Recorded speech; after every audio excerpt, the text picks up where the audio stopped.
इस ईवीएम को सील करना है।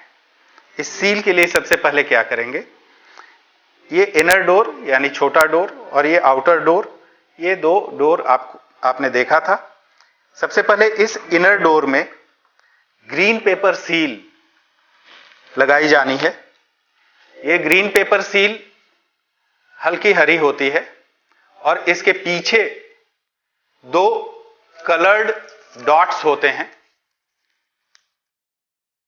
लाल और हरा। आप लाल डॉट को नीचे रखेंगे और आप अगर इसको उठा करके देखेंगे तो ऊपर की तरफ ए लिखा होगा, अंदर पेपर में आपको दिखाई देगा, और नीचे की तरफ बी। और ये नीचे की तरफ लाल वाला हिस्सा, आप इसमें एक कंपार्टमेंट बना हुआ है, एक खांचा बना हुआ है इनर डोर में। ये हरा रंग अपनी तरफ करते हुए और जो सादा रंग है उसको बाहर की ओर करते हुए इस खांचे में लाल रंग नीचे रखते हुए इस खांचे में इस ग्रीन सील को आप आर पार ले जाएंगे। ये अब आप देखेंगे कि जो दो डॉट्स बने हुए हैं, लाल रंग का डॉट नीचे और हरे रंग का डॉट ऊपर, इस तरीके से करके इस सील के दोनों हिस्सों को इस तरीके से बाहर रखेंगे।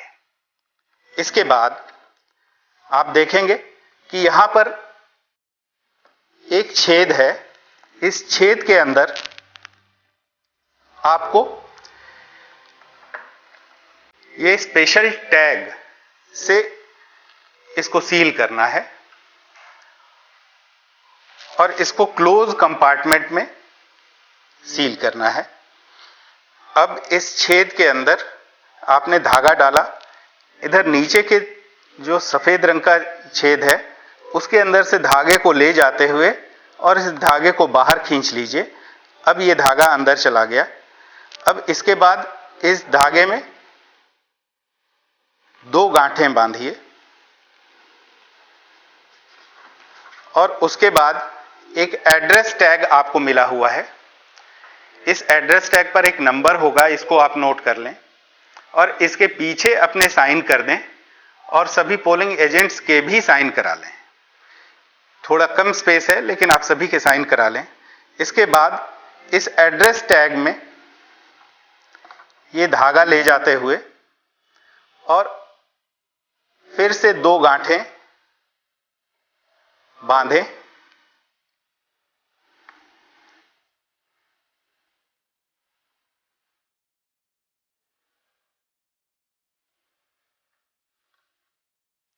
और इस एड्रेस टैग को इस तरीके से इस सेक्शन में फिट करें कि ये क्लोज बटन आपको दिखाई देता रहे। अब आप इसको सील लगा करके, मुहर लगा करके और इस टैग को सील करेंगे इस लॉक का प्रयोग करते हुए और इस मुहर का प्रयोग करते हुए इस सेक्शन को सील करेंगे। सील करते समय यह ध्यान दें कि नीचे आप एक कार्डबोर्ड ऐसी चीज रख लें जिससे ये मशीन आपकी खराब ना हो और इसको हटा करके फिर किनारे कर लें। इसके बाद आपने इसको इंसर्ट किया, इंसर्ट करके अब ये बड़ा खांचा जो है इसको आप बंद करें। इसको बंद करने के बाद आप देखें कि ये स्टिकर ऊपर में लगा हुआ है, इसको आप नाखून से निकालें। यहां ए प्रदर्शित होगा, इसको मशीन के इस ऊपरी हिस्से पर इस तरीके से चिपका दें। इसी प्रकार नीचे वाले हिस्से को नाखून से निकालें। यहां बी प्रदर्शित होगा, इसको आप ए के ऊपर चिपका दें। इसके बाद आपको एक नंबर यहां पर प्रदर्शित होगा जो ग्रीन पेपर सील का नंबर है। इस पर अपने साइन करें, सारे पोलिंग एजेंट से साइन कराएं और इसके बाद आप इधर देखेंगे तो यहाँ कोने में दो छेद हैं। यहाँ पर आपको कंट्रोल यूनिट का एक एड्रेस टैग लगाना है और इसको लगा करके सील करना है। इसको सील करने की यही प्रक्रिया है। इसमें धागा लेंगे और इसे 2 गांठें बांधेंगे और फिर से इस धागे को इस छेद में डालेंगे और उसके बाद सील की कार्रवाई करेंगे।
पैड को ट्रेस करना और सभी सूचनाएं इस पर डिस्प्ले पैनल पर प्रदर्शित करना। जब डिस्प्ले पैनल पर कोई भी सूचना प्रदर्शित न हो तो इसका मतलब है कि अब ये यूनिट्स पोल के लिए तैयार हो गई हैं। इसमें सबसे पहले आप इस मशीन का टोटल बटन दबाएंगे और सभी को ये प्रदर्शित करेंगे। इस कंट्रोल यूनिट में 0 वोल्ट्स हैं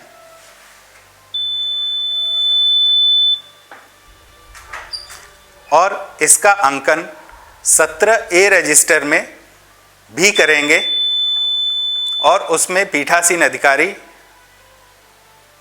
और PO1 17A रजिस्टर में ये एंट्री करेंगे कि मतदान से पहले ईवीएम को चेक किया गया जिसमें मतों की संख्या 0 पाई गई और PO1 अपने साइन करेंगे। इसके साथ ही पीठासीन अधिकारी भी साइन करेंगे और पोलिंग एजेंट्स के भी सिग्नेचर्स 17A रजिस्टर पर ले लें। इसके बाद ये मशीन पोल के लिए तैयार है। प्रथम मतदाता जब आएगा अपनी पर्ची लेकर के PO3 के पास, तो PO3 ये बैलेट बटन दबाएंगे उसकी पर्ची लेकर के और बैलेट बटन दबाने के बाद ये मशीन्स पोल के लिए तैयार हो गई हैं। अब मतदाता वोटिंग कंपार्टमेंट में जाएगा और बैलेट यूनिट में अपने पसंदीदा उम्मीदवार के सामने का नीला बटन दबाएगा। नीला बटन दबाते ही वीवीपैट में एक पर्ची 7 सेकंड के लिए प्रदर्शित होगी जो उसके उम्मीदवार के चुनाव चिन्ह की होगी और जिस पर उम्मीदवार का नाम भी लिखा होगा। ये इस ड्रॉप बॉक्स में गिर जाएगी और ये मतदान इस प्रकार से पूर्ण होगा। यही प्रक्रिया दिन भर चलती रहेगी और शाम को 6 बजे मतदान समाप्ति की घोषणा होगी। मतदान समाप्ति की घोषणा करने के बाद पीठासीन अधिकारी इसमें टोटल वोट्स को टोटल का बटन दबा करके नोट करेंगे और उसके बाद ये काले रंग का कैप लगा जो दिख रहा है, इसको उंगली से निकालेंगे और यहाँ पर क्लोज का बटन दिखाई देगा। इस क्लोज के बटन को फिर दबाया जाएगा। इस क्लोज के बटन को दबा करके मतदान क्लोज किया जाएगा। इस कैप को फिर से यहाँ स्थापित किया जाएगा।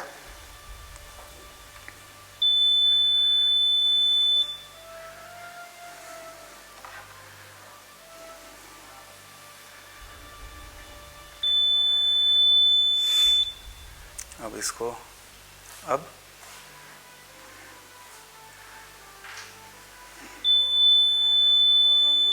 इस प्रकार से इस कंट्रोल यूनिट में दर्ज हुए टोटल वोट्स को नोट करते हुए इसका मिलान 17A रजिस्टर से कर लेंगे और 17A रजिस्टर में भी पीठासीन अधिकारी अंत में यह लिखते हुए कि अंतिम मतदाता का क्रमांक जो भी हो वो अंकित करते हुए यह पाया गया और इसके साथ ही एक लंबी लाइन खींच करके अपने हस्ताक्षर करके और मतदान को क्लोज करेगा।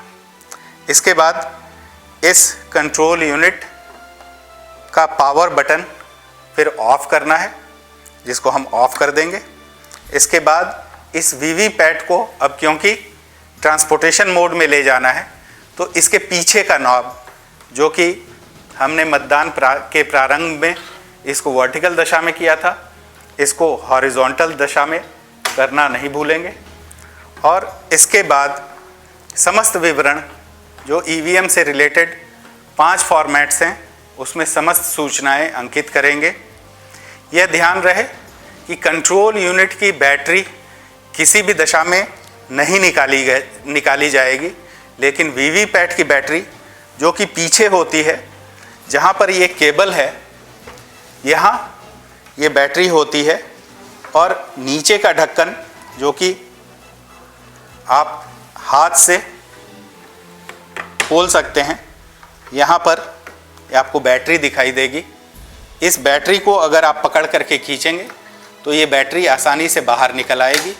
इस बैटरी को आपको निकाल करके वीवीपैट को जमा करना है। इस केबल को आप हल्का सा दबाते हुए दोनों तरफ के स्विचेस को, दोनों तरफ के लाल और काले खांचे को दबाएंगे और इसको बाहर निकालेंगे। इस प्रकार से इसको डिस्कनेक्ट करेंगे। इसी प्रकार से जो वीवीपैट का तार कंट्रोल यूनिट के अंदर गया हुआ है उसको दबाएंगे दोनों तरफ लाल और काले और इसको बाहर निकालेंगे और तीनों को ही अपने अपने डब्बे में पैक करेंगे। यह ध्यान रहे कि 17G जो सूचना पत्र है फॉर्मेट, वो समस्त वोटों से संबंधित है कि कितने वोट डाले गए, उसको अवश्य भरें, कई प्रतियों में भरें और उन्हें पोलिंग एजेंट्स को भी दें। उसके साथ ही 17G की एक साफ प्रति आपके कंट्रोल यूनिट के जो कैरी केस है उसके ढक्कन में लपेट करके बांधी जाएगी और उसी दशा में उसे वहाँ डिपॉजिट किया जाएगा अपने डिपॉजिट काउंटर पर। आप तीनों ही यूनिट्स के कैरी केस पर ये एड्रेस टैग अवश्य सील करेंगे। और ये ध्यान रहे, जैसा मैंने पहले बताया, कि कंट्रोल यूनिट के केस पर 17G का फॉर्मेट मत लेखा ये अवश्य उसमें उसके साथ उसके हैंडल पर बांधें।